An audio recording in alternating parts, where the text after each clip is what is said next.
Mēs varam paskatīties uz pirmo līča karu, mēs varam paskatīties uz otro līča karu, Irānas sankcijiem vai citiem mazāk līmeņa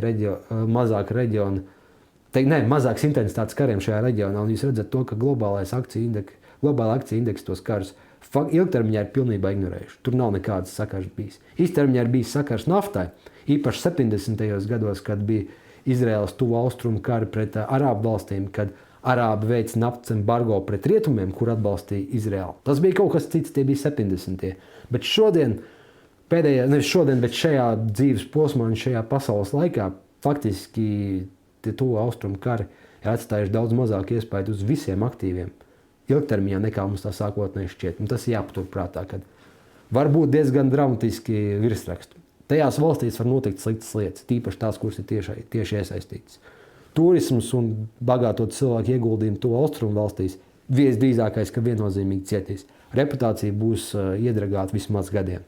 Bet uz globālo pasauli tas atsauksies minimāli. Tā tas vismaz tagad izskatās.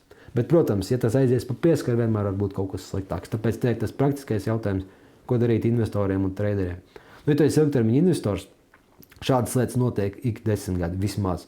Pat ne ik 10 gadi, paskatieties kopš 20. gada. 20. gadā sākās Covid, 22. gadā sākās daudz nopietnāks karš, nekā tas ir tagad tuvajos austrumos, un tagad 23. gada beigās sākās Izraēlas-Palestīnas karš, un tagad ir Irānas, ASV, Izraēlas karš.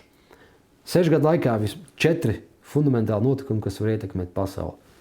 Zelts kāpa, akcijas kāpa, pārējie finanšu tirgi bija stabili. Tāpēc, kā ilgtermiņa investoram, jums vajag skatīties uz to, kas notiek, bet visdrīzākais tas mainīs mazāk finanšu tirgu, nekā jums sākotnēji liekas.